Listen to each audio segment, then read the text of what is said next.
Millionaire woman asks a poor farmer for help after her car breaks down. When she steps into his barn, he is froze and falls madly in love with her. The wind howled like a wounded beast, dragging sheets of snow across the desolate country road. Amelia Reynolds tightened her grip on the steering wheel, squinting through the windshield. Her luxury sedan groaned as it skidded slightly on the icy surface before sputtering, then died. The dashboard flickered. Silence. "No, no, not now," she muttered, tapping the wheel in frustration. Her phone had no signal. The storm was worsening by the second. She opened the car door and was met with a blast of wind, so cold it stole her breath. Pulling her coat tight around her, Amelia stepped out into the blizzard. Her black boots sank deep into the snow. She had been driving to a fundraising summit 3 hours outside the city, but her GPS had rerouted her through this rural backroad. Now she was lost. Alone. Freezing. A faint glow caught her eye across the field. A house, maybe. A barn? She could not tell. It was her only hope. Stumbling forward, snow clinging to her lashes and soaking through her coat, she made her way toward the light. By the time she reached the front porch of the farmhouse, her hands were stiff, her lips numb. She pounded on the door, hoping, praying. The door creaked open, revealing a tall, broad-shouldered man in a flannel shirt and jeans. His face was weathered but striking, with a jawline that hadn't softened from years of manual labor. He didn't smile. I'm sorry," Amelia stammered, her voice barely audible through chattering teeth. "My car broke down. I'm lost. I need somewhere warm to stay." The man blinked slowly, his blue eyes cautious. "I don't usually get visitors, especially not during a blizzard." "Please," she whispered, shivering. "If you don't help me, I will freeze to death." There was a long pause before he opened the door wider. "Get in." Amelia stepped inside, her body instantly grateful for the warmth. The farmhouse was simple: wooden floors, a stone fireplace, a worn leather armchair, but it radiated comfort. She inhaled the scent of pine and smoke. "Take off that coat," he said. "You're soaked." She hesitated but did as instructed, revealing a silk blouse now damp and clinging to her skin. He handed her a thick wool blanket from the couch and gestured toward the fire. "Sit, warm up." Amelia collapsed into the chair, wrapping the blanket tightly around herself. Her eyes met his as he knelt to toss another log into the flames. "I'm Amelia," she said, her voice trembling. "Thomas," he replied curtly. "Thank you, Thomas. I didn't know where else to go." He studied her for a beat. "What were you doing out here?" "I was driving to a charity conference," she explained, "in Pine Hollow. My GPS took me this way. I didn't think. It's not safe during storms like this. These roads shut down fast. I figured that out too late," she said with a small, helpless laugh. Thomas returned with a mug of something hot, tea or cider, she wasn't sure. She took it gratefully, cupping it between her hands. "You live here alone?" she asked, glancing around. "Yeah." She nodded. "It's quiet. That's how I like it." The fire crackled between them, filling the silence. "I didn't mean to barge in," she said, her voice softening. "I just didn't want to die in a snowbank." His eyes flicked to hers. For the first time, there was a glimmer of something else. Not suspicion, not caution, something warmer. "No one should be left out there alone," he said. She exhaled slowly, letting herself relax just a little. Later, Thomas brought her dry clothes, an old sweatshirt and flannel pants, too big, but warm. She changed in the bathroom, her designer clothes abandoned in a heap. When she returned, he had prepared a modest meal, soup and toasted bread. She ate in silence, grateful.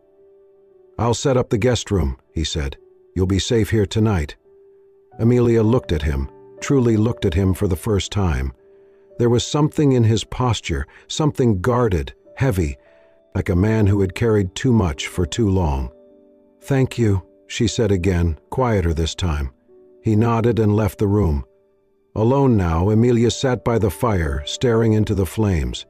Everything felt surreal. Just hours ago, she had been a powerful CEO heading to another event. another polished speech. Now she was a stranded stranger, wrapped in a stranger's blanket, sitting in the quiet heart of nowhere. And yet, she felt oddly at peace. In the hallway, Thomas paused, watching her silhouette from a distance. She looked completely out of place, too refined, too polished for this world of wood and ash, but somehow it suited her. Or maybe it was the stillness in her eyes that mirrored his own. Outside, the snowstorm raged on. Inside, two worlds, wealth and solitude, ambition and stillness, collided quietly, without fanfare, and something had begun. Neither of them knew it yet, but the storm outside was nothing compared to the one that would soon stir inside their hearts. The next morning the wind had eased, but the world remained blanketed in snow. Thick drifts pressed against the windows, and icicles hung from the roof like glass daggers. The farmhouse was quiet, save for the occasional creak of wood adjusting to the cold. Thomas stirred a pot of water over the wood-burning stove in the barn, his movements steady and practical. The main house, he had explained, was under partial renovation, roofing issues that had left the upstairs rooms unusable for the season. The barn, however, was warm, insulated, and clean, its loft transformed into a livable space for emergencies, though it rarely saw use. Amelia stood stiffly near the open stall door, watching the steam rise. She wore the oversized clothes he had given her, flannel and fleece, a far cry from the designer winter coat and heels she had arrived in. Her sleek bun had loosened, leaving soft waves framing her face. Thomas handed her a mug without a word. She took it, cautious but grateful. "Thank you," she said after a pause. He gave a brief nod and turned to toss more hay into the horses' stalls. "Storm's letting up. Roads might be clear by tomorrow." "So I can leave?" she said quietly, not sure if it was a statement or a question. Thomas looked over his shoulder. "If you want to." Silence hung for a while, broken only by the snorting of horses and the rustling of straw. Amelia sipped the tea. It was strong, earthy, nothing like the imported blends she favored, and yet it was strangely comforting. "I've never slept in a barn before," she said, trying to break the tension. "I figured." She glanced around. "It's cozy, in a rustic way." Thomas smirked faintly but didn't comment. They stood there, two people from different universes, bound together by snow and circumstance. The heat from the small stove spread slowly, wrapping the room in a hush that made Amelia oddly restless. She crossed her arms. "Do you live out here all alone?" "Yeah." "No wife? Family?" "Nope." She hesitated. "That's a choice?" Thomas leaned against the stall door, arms crossed now. "Some people choose to build up, some choose to disappear. I guess I did both." Amelia tilted her head. "That's cryptic," he shrugged. "You're not the only one with a story." That stung a little. "Excuse me?" Thomas met her gaze, calm but direct. "You walked in here last night like you owned the world. And maybe you do. But out here, it doesn't matter what kind of car you drive or what boardroom you command." She straightened. "You think I'm just some spoiled heiress who got lost?" "I think," he said carefully, "you're not used to anyone not needing something from you." The words hit harder than she expected. For a moment, she didn't know what to say. He went back to tending the horses. Later that afternoon, while Thomas worked outside, clearing snow from the barn path, Amelia wandered through the quiet stalls, tracing her fingers along the wooden beams. The scent of hay and saddle oil clung to the air. She paused by a brown mare and leaned over the gate to stroke her nose. Through the half-closed stable door, she caught the sound of Thomas's voice, soft, low, speaking to the animals. "She won't stay," he said, brushing down the horse. "Women like that, they always leave when the sun comes out. We don't exist in their world." Amelia froze. "She's beautiful, yeah," he continued, "but that world, it's nothing like ours. She'll forget this place before the ice melts." Something twisted in Amelia's chest. She turned away, retreating quietly to the loft. That night she couldn't sleep. The barn was warm, the blankets thick, but her mind spun with what she had overheard. She didn't know why it bothered her so much. Maybe because she didn't want to be the woman who left and forgot. Maybe because for the first time in a long time, someone had looked at her and seen through the polish, the power, and into something raw beneath. And maybe, just maybe, she didn't want to leave. Not yet. Not before she knew what else was hiding in the quiet gaze of a man who had nothing to offer but shelter and sincerity. The wind howled again that night, rattling the barn doors like an unwelcome guest. Snow lashed against the wooden walls as if winter was determined to reclaim the warmth Thomas had managed to trap inside. Amelia stirred in her sleep, curled beneath layers of thick blankets in the makeshift loft. Her face glistened with sweat, despite the chill in the air, and her breathing had grown uneven, shallow. Thomas had been in the barn, checking on the horses one last time before turning in, when he heard the coughing. Sharp, dry, persistent. He climbed the loft ladder in 3 quick steps. "Hey," he said, kneeling beside her. "You okay?" Amelia jolted awake, her eyes glassy with fever. Just a cold," she whispered, but her body trembled under the covers. Thomas didn't argue. He stood and disappeared down the ladder. Minutes later, he returned with a steaming mug and a folded cloth. "Drink this," he said, gently helping her sit up. "What is it?" she rasped.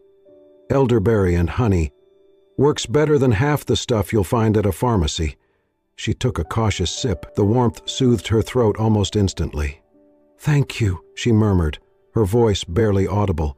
He nodded, then dabbed the cloth against her forehead.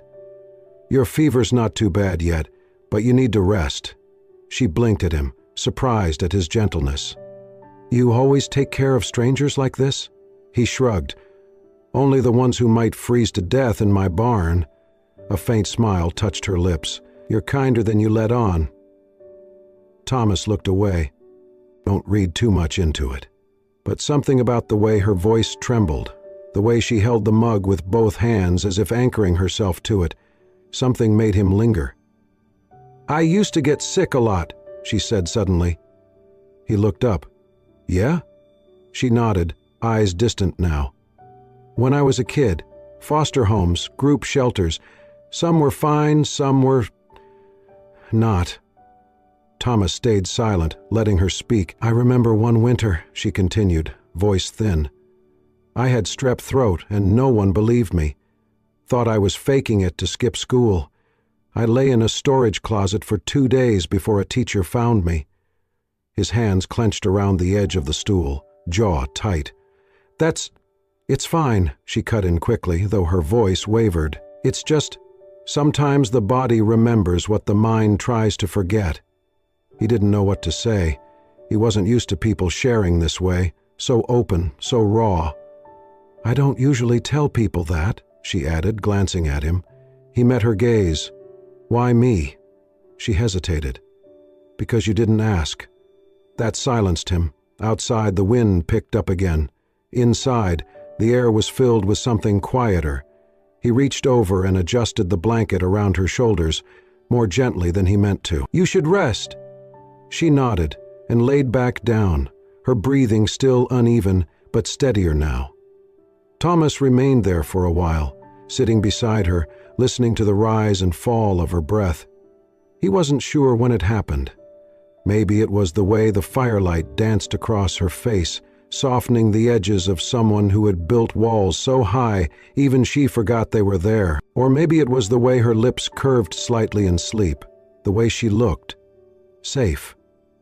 He reached out, almost without thinking, and gently brushed a strand of hair from her cheek. His hand froze in midair. What was he doing? This woman was a stranger, a CEO, a force of nature from a world he had long sworn off, and yet... His fingers lightly grazed her hair just once before he pulled away, heart pounding. He looked down at her and felt something he hadn't felt in years. Something terrifying, something warm, something real. She stirred slightly, but did not wake. He stood quietly, tucked the blanket tighter around her, and climbed down the ladder. Back among the horses, Thomas stood in silence for a long time. He had let himself feel nothing for so long. Now he wasn't sure if that silence would ever return. The storm outside had not eased. Snow slapped against the barn walls with relentless force, each gust of wind a scream through the rafters. The horses shifted in their stalls, restless and uneasy. In the loft, Thomas stirred from half-sleep as a harsh, rattling cough echoed through the silence. He was up the ladder in seconds.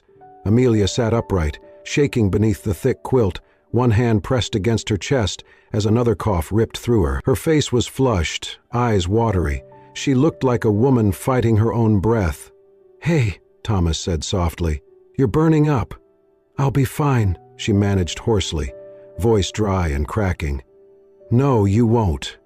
He climbed the last step, crouching beside her with a worn thermos and a folded cloth. "You don't have to, don't talk," he interrupted, placing the thermos in her hands. "Drink." The liquid was hot and herbal, not pleasant but soothing. Amelia sipped obediently, too tired to argue. "What is this?" she rasped. "Pine needle tea. Bit of mint. Helps bring the fever down." She grimaced. "Tastes like a forest." Thomas gave a dry chuckle. "That's because it is." He soaked the cloth in cool water from a basin and pressed it gently to her forehead. She flinched at first, but his touch was careful, hesitant, almost reverent. Amelia leaned back, eyes fluttering shut. "Thank you. For this. You're sick. Not like I could ignore it." They sat in quiet for a moment. The wind outside howled, but inside the barn there was a cocoon of warmth, of something unspoken. "You ever get sick like this?" she asked suddenly, eyes still closed. Thomas looked down at his hands. "Once or twice. When I was younger." She turned her head slowly toward him. "Were you alone?" A pause. "Yeah," he admitted, "a lot of the time." Amelia nodded faintly. "I was too." He glanced at her. She opened her eyes, the fever making them glassy, but her gaze was sharp with something else. Vulnerability. "I've never told anyone this," she began, voice low. "I was in the foster system from the time I was 5. Bounced around from one place to another like I was a package nobody wanted." Thomas didn't speak. He just listened. "I got used to sleeping with shoes on, just in case we were moved in the middle of the night. I learned to hide food under my pillow because some places rationed it like punishment. And school? That was just a break between survival." The words came slowly, but without hesitation now, like she'd dammed them up for years. "There was a woman once, Miss Carla. She let me read at the library after school. She never asked questions, she just let me be. I think she saved my life. In small ways." Thomas swallowed hard, throat thick. "Sounds like someone who saw you." "She did," Amelia said quietly. "The first person who didn't look at me like I was trouble." There was a long silence between them, a silence heavy not with distance, but with understanding. "You don't seem like someone who'd let that kind of past define her," Thomas said eventually. Amelia smiled weakly. "I didn't have the luxury. If I let it define me, I wouldn't have survived." "You've done more than survive." Her eyes shimmered. "And yet here I am, shivering in a barn, drinking forest water." Thomas chuckled again, softer this time. She coughed once more, wincing. "Guess I'm still human after all." "You always were." His voice was so quiet she almost missed it. She blinked at him, surprised. Thomas stood up, reaching for the quilt to adjust it over her shoulders. "Try to sleep." She nodded and closed her eyes. He watched her for a moment longer, then turned to leave, but stopped. His hand hovered above her forehead, then her hair. A gentle lock had fallen across her temple. Without thinking, he reached out and brushed it back. Just that, but something inside him shifted.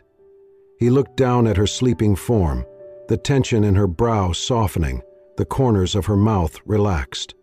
There was something so painfully strong and fragile about her, so familiar in ways he hadn't expected, like two different wounds had recognized each other and started to heal. He had never believed in fate, but now he wasn't so sure. He stepped down the ladder quietly, heart unsteady, his own thoughts louder than the storm. Upstairs, Amelia slept on, but in the space between their worlds, something unspoken had begun, and neither of them would ever be the same again. The morning broke clear for the first time in days. Sunlight filtered through the barn windows, catching in soft rays on the dust and hay. The storm had passed, leaving a pristine, frozen world outside. Amelia stood near the front of the barn, phone pressed tightly to her ear, her jaw clenched, her voice tense. "Yes, I know the board is waiting," she said. "Tell them I will land before noon. Just hold them off a little longer. I am on my way." She ended the call, her breath misting in the cold air. Her heels, now scuffed and damp, crunched slightly on the wooden floor as she turned toward Thomas, who stood a few feet away, his arms crossed over his chest. "I have to go," she said.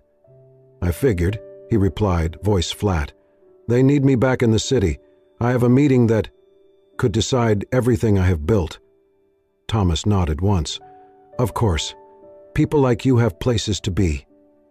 Amelia flinched, not from the words, but the way he said them, like he was trying not to care. "Thomas," she started, taking a step closer. "These past days, I did not expect—" "You should not stay," he interrupted, eyes fixed on some invisible point beyond her shoulder. "This place, it is not meant for someone like you." She searched his face. "What if I wanted to stay?" He let out a quiet, humorless laugh. "Then you would lose everything. Your board, your reputation, your world. And for what? A few quiet mornings in a barn?" Amelia's heart twisted. "You do not understand," she whispered. "If I stay, I will lose everything." Thomas finally looked at her. There was something raw and wounded in his eyes. "No, I understand perfectly. That is why you need to go."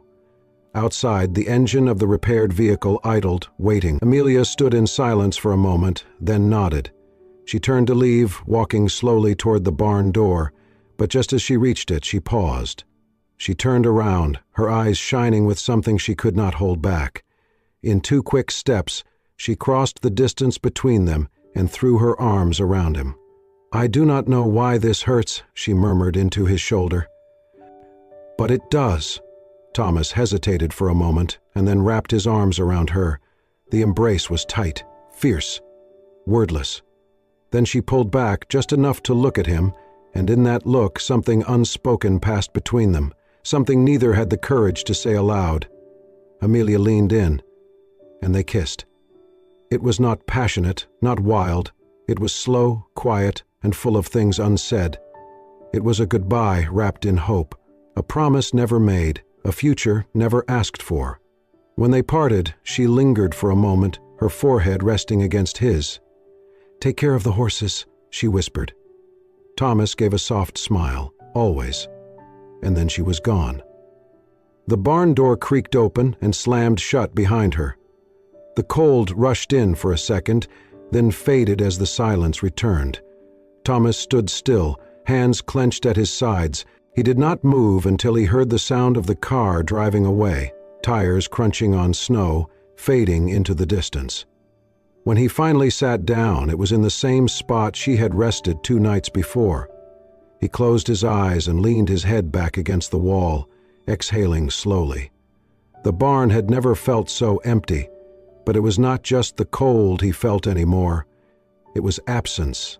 It was love, recognized too late, and it was the quiet ache of a man who had just lost something he never even knew he needed. The city's rhythm returned to Amelia like an old, unwelcome song. The moment her private car pulled up to the mirrored skyscraper, assistants surrounded her, updating schedules, delivering crisis memos, handing her coffee that no longer tasted like anything. Her heels echoed on the marble floor as she entered the conference room. The board was already seated, cold faces, calculated smiles.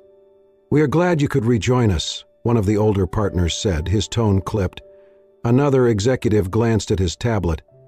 "Media flagged your absence at the charity summit. Investors have been calling since dawn." Amelia sat, setting her hands on the table. She opened her laptop, but her fingers trembled slightly. One board member spoke up, voice sharp. "There are rumors that you vanished to the countryside during one of our most high-profile weeks." Amelia's lips tightened. "There was a snowstorm. I was stranded." "But you were unreachable," another cut in. "In this company, perception is currency. You, of all people, know that." She stared at the glowing screen in front of her. None of this felt real, None of it felt right. When the meeting ended, she returned to her office, glass walls shielding her from the city skyline beyond.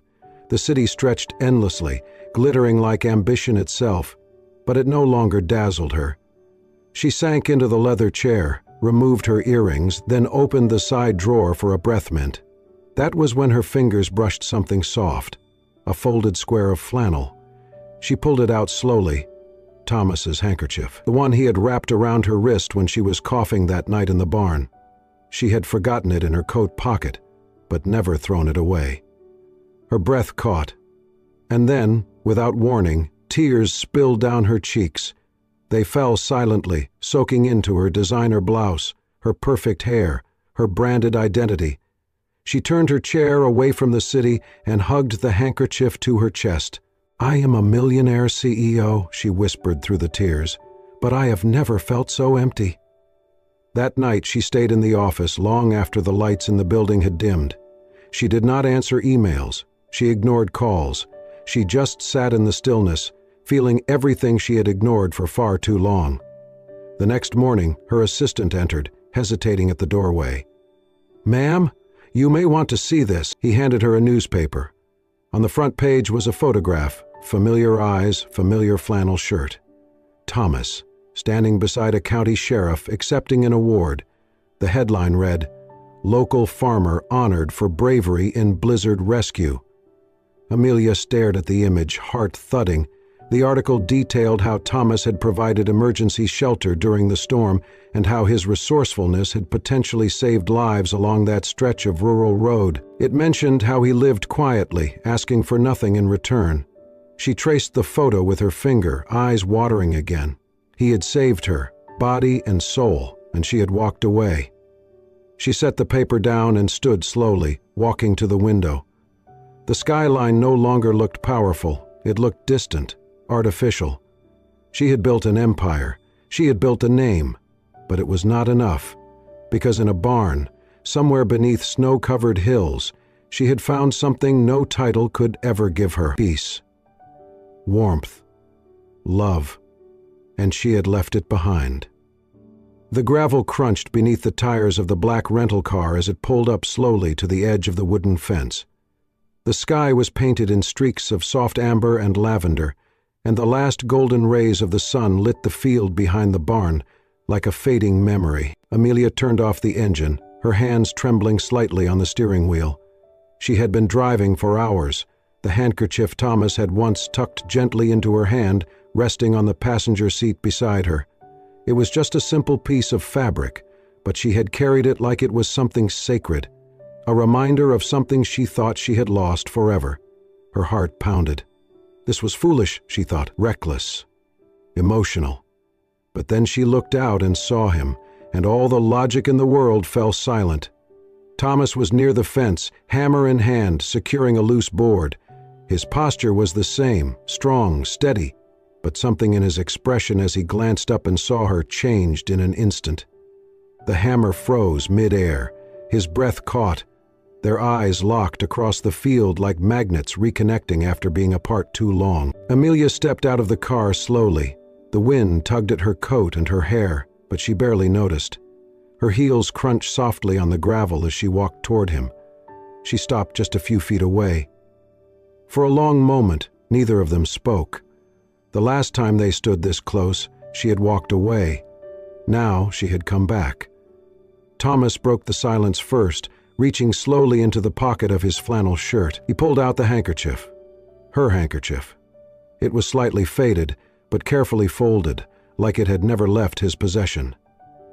"I believe this belongs to you," he said, holding it out. Amelia's lips trembled. She took it with both hands, as if receiving something more than cloth, something irreplaceable. "You kept it?" she asked, her voice soft. Thomas looked away briefly, then back at her. "I didn't mean to. You never could let go of it. Of you." The words hung in the air between them, heavier than the silence that followed. "I came back," she said finally. "I came back because I couldn't breathe in the city anymore. I couldn't sleep. I couldn't sit through one more board meeting, one more fundraiser, one more conversation about stock prices and market projections without thinking about This place, about you." Thomas's jaw tensed slightly, as if fighting back hope. "I told myself I left because I had to," she continued, "because my life was too complicated, too public. But the truth is, I was scared." He said nothing, letting her speak. "I've spent my entire life building walls to protect myself from pain, from failure, from needing anyone. But that night in your barn, when you looked at me like I mattered, not because of my name or my wealth, but just because I was human, I realized how tired I was of pretending." She looked up at him, her voice trembling. "I don't want to pretend anymore." Thomas's breath caught in his throat. "I thought I was just a chapter in your story," he said, finally breaking his silence. "A pause between boardrooms and interviews. I thought you'd forget me the moment the snow melted." "I tried," Amelia whispered. "I really tried." Thomas's eyes were glassy now, his voice lower. "You walked out that morning and I stood behind the barn door like a fool, listening to the sound of your car fading down the road. And every day since, I've wondered if I should have asked you to stay." Her eyes welled with tears. "You didn't have to. I never really left, not in here." She placed a hand gently over her heart. She stepped closer, the space between them shrinking until only inches remained. "I don't care if the world thinks I've lost my mind. Let them talk. Let them say I've thrown away my title, my company, my future. Because I don't want a future that doesn't include you." His breath shuddered. "You mean that?" She nodded, tears slipping down her cheeks. "I don't need a CO in my life. I don't need another deal, another accolade. I need the man who made me tea at 2 a.m, who watched over me when I was sick, who talked to horses when he couldn't sleep. I need the man from the barn." Thomas reached out and touched her cheek gently. "You're not lost anymore." She shook her head. "I'm home." And then, without another word, he pulled her into his arms. The wind picked up around them, swirling the scent of hay and pine and memories, but in that moment, it was as if time stood still. They held each other as the last light of the day faded behind them, wrapped not just in warmth, but in something deeper, something real. And this time, neither of them let go. 1 year later, the old barn had a new roof, the garden bloomed with wildflowers, and laughter rang more often in the air. What once was just a quiet piece of farmland tucked away from the world had become a place of transformation. Amelia no longer wore tailored suits or walked across glass floors lined with shareholders. She had stepped away from her role as CEO, not in disgrace or defeat, but in quiet triumph. In its place, she had built something new, the Willow Path Center, a vocational program set on the edge of Thomas's land. It trained and employed formerly homeless individuals, offering not just skills, but dignity. It was the kind of legacy she had never dreamed of, but now could not imagine living without. Every morning she woke to the scent of fresh hay and coffee, and the soft murmur of Thomas's voice outside, talking to the animals as he worked. And every morning she felt something stronger than success: peace. The wedding was small, just like they wanted. It took place on a late summer afternoon, in the middle of the wildflower field behind the barn. No golden chairs, no press, no glitz, only wooden benches, jars of daisies, and a soft breeze that made the grass sway like waves. Thomas stood tall in a simple linen shirt and suspenders, his hands trembling only slightly as he waited. By his side, their youngest rescue horse, a gentle chestnut foal, stood adorned with a garland of soft green leaves and wildflowers. The horse was technically the ring-bearer, though it had tried to eat the ribbon more than once. When Amelia stepped into the field, the entire world seemed to hush. She wore a dress made by hand from natural silk, light and flowing, the kind that whispered with each step. Her hair was loosely braided, dotted with tiny daisies picked that morning by the children she now taught. One of them was Lily, a small girl with curious eyes and a scarred past Amelia knew too well. Amelia had met her during a visit to a shelter, and without a second thought, she had taken her in. As Amelia approached Thomas, Lily suddenly stepped forward, clutching a small bouquet she had picked herself. Her voice trembled, but she spoke loud enough for everyone to hear. "Mama," she said, "you're not a princess." A soft chuckle rippled through the guests. "But," Lily continued, her voice breaking slightly with emotion, "you're the miracle I wished for when I didn't even know how to pray. You saved me. You make me feel safe. You make me feel loved." Amelia froze, her lips quivering, eyes wide with unshed tears. Lily took a step closer and whispered, "I love you, Mama. Thank you for choosing me."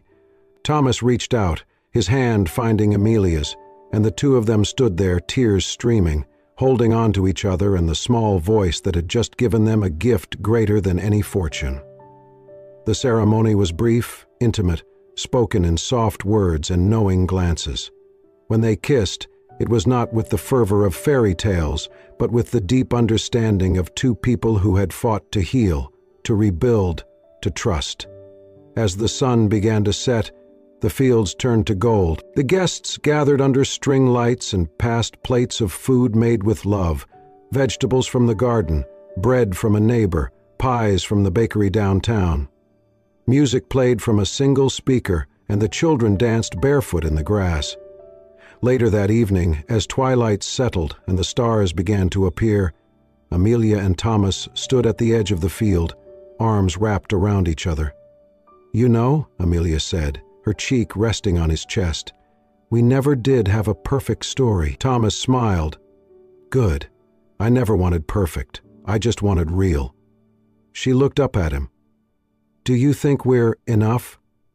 His fingers brushed a strand of hair from her face. "You and me, we're more than enough. We're everything." They stood in silence, watching Lily twirl beneath the fairy lights, her laughter lifting into the night like a blessing. Behind them, the barn glowed softly. Inside were blankets, books, the soft nuzzle of horses, everything Amelia once never thought she needed. And as the stars shimmered above, Amelia closed her eyes and whispered, "I'm home." Not because she had built an empire, but because she had finally built a life. Sometimes it takes a wrong turn in a snowstorm to lead us exactly where we belong. Amelia and Thomas came from two different worlds, one of sky-high glass towers, the other of quiet soil and open skies. But when their paths crossed in the heart of winter, what began as survival became something deeper, something real. Their story is not one of perfection, but of truth, of healing, of two souls brave enough to choose simplicity over status and love over legacy. If this story touched your heart, if it reminded you that even the coldest storms can lead to the warmest places, then we invite you to stay with us. Subscribe to Soul-Stirring Stories for more true love, second chances, and tales that remind us what really matters. Like, comment, and share if you believe in the quiet power of kindness and the beauty of lives rebuilt from the inside out, because here, every story is a journey home. Welcome to Soul-Stirring Stories.